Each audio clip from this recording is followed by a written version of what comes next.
The holidays have arrived at the Home Depot, and we're here to help bring the excitement with decor for every part of your home. Check out our wide assortment of easy-to-assemble pre-lit trees so you can spend less time setting up and more time celebrating. And bring your holiday spirit outdoors with unique decor like one of our Santa inflatables. Whatever your style, find the right pieces at the right prices this holiday season at the Home Depot. At Sierra, discover great deals on top brand workout gear, like high-quality walking shoes, which might lead to another discovery. 40,000 steps, baby. Who's on top now, Karen? You've taken the office step challenge a step too far. Don't worry, though. Sierra also has yoga gear. It might be a good place to find your zen. Discover top brands at unexpectedly low prices. Sierra, let's get moving. This is Optimal Living Daily, How I'm Getting Past Internal Resistance So I Can Live a Life I Love, by Elizabeth McDonnell with tinybuddha.com. And I'm Justin Malik, your host and narrator. And now let's get right to it as we optimize your life. How I'm Getting Past Internal Resistance So I Can Live a Life I Love, by Elizabeth McDonnell with tinybuddha.com. Quote, "Your actions are your only true belongings." Alan Locos. This is not a piece about a person who has already finished her journey. I'm not here to tell you that I've emerged from a dark place into a place of ease, or that I've discovered a profound new way of being that shields me from daily stresses. I wish I could tell you those things. I love to read about successes like that. Instead, I'm in a messy stage of my journey, holding on to the glimmers of joy that I feel throughout each day, dreaming and journaling and not getting enough sleep. I'm transitioning to a different life path as we speak. I take each day as its own adventure, knowing that I'll feel any combination of boredom, happiness, depression, anxiety, and curiosity, knowing that it's okay for change to be complicated, that it's okay to be confused one minute and excited the next, as long as I keep asking questions and keep looking for answers.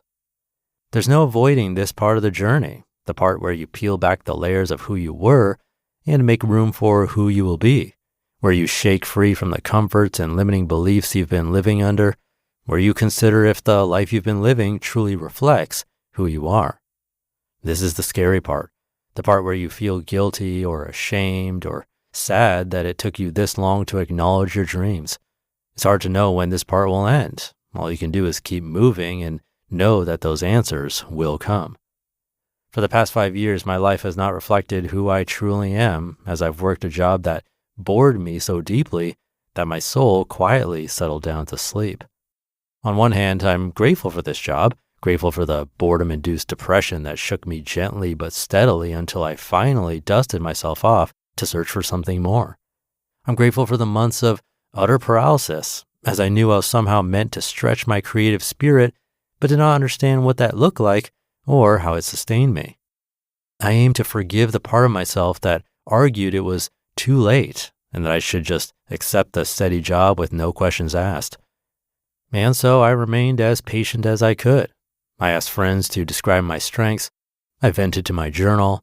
I cried and read inspirational blogs until my eyes reddened.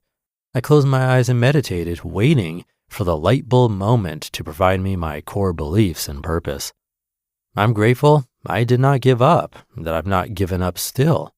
My breakthrough came a 1.5 years into my journey, 1.5 years of reading and thinking and hoping for more. And suddenly, with little warning, I think I'm supposed to do visual art, written quickly into my journal. Isn't it funny how life surprises you? I didn't see this coming. I hadn't pursued art in my 20s or dreamed of someday being a full-time artist. I let the thought sit for months, afraid of it, thinking I must have misheard my yearnings. And so I waited until the thought reemerged 4 months later, stronger now, more insistent, and I'm grateful I listened. My journey has changed shape, as journeys often do if you let them, softly tugging me into a makeshift studio after work each evening where I paint and write and remind myself to take big, soothing breaths. I'm still not a full-time artist yet, But every day is an adventure still, asking me only that if I haven't yet found my confidence to please get up each day and try anyway. And so I get up each day and I try, even when I'm overwhelmed and tired, even when my next steps are unclear. One of my favorite mentors, Marie Forleo, has often said clarity comes from engagement, which is a hard concept for those of us who plan endlessly and write everything down multiple times so that we can avoid actually taking that first step.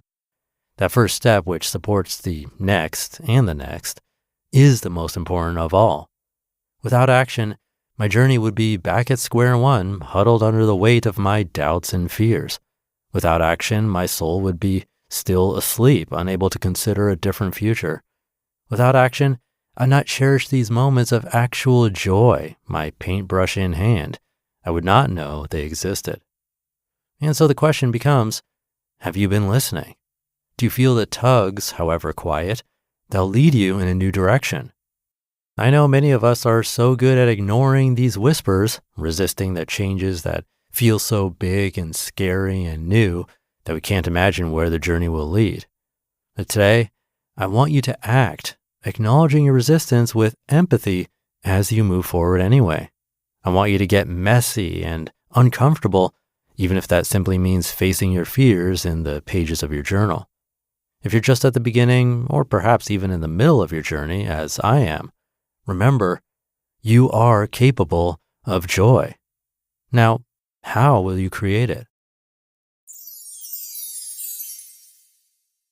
You just listened to the post titled, How I'm Getting Past Internal Resistance So I Can Live a Life I Love by Elizabeth McDonnell with tinybuddha.com, and I'll be right back with my commentary. When did making plans get this complicated? It's time to streamline with WhatsApp, the secure messaging app that brings the whole group together. Use polls to settle dinner plans. Send event invites and pin messages so no one forgets Mom's 60th. And never miss a meme or milestone. All protected with end-to-end encryption. It's time for WhatsApp. Message privately with everyone. Learn more at whatsapp.com. Routine, adjective. Used to describe an individual whose spirit is unyielding, unconstrained, one who navigates life on their own terms, effortlessly. They do not always show up on time, but when they arrive, you notice. An individual confident in their contradictions. They know the rules, but behave as if they do not exist. Routine, the new fragrance by Miu Miu, defined by you. Thank you to Elizabeth, a guest author on Tiny Buddha. I don't know about you, but I could definitely relate to being in that messy, uncertain stage of a journey. Sometimes I wonder if I'm in that right now. But I'm sure I was back when I first had the idea for this podcast. I didn't have a grand plan or absolute certainty. I just wondered if people would actually want to listen to articles being read out loud. And I had no idea what I was doing. I didn't know if authors would be okay with it, if I could handle a daily show, how to publish a podcast, let alone recording and editing. So I just took the first small step of sending a few emails. That action led to the next step, and then the next, and so on. There wasn't any clarity before the journey. It came from doing the thing, being on the journey itself. So if you're feeling pulled in a new direction, but waiting for a perfect plan, maybe just try to take one small step today. And with that, thank you for being here and listening. That's a step in itself. Have a great rest of your day, and I'll catch you tomorrow as usual, where your optimal life awaits.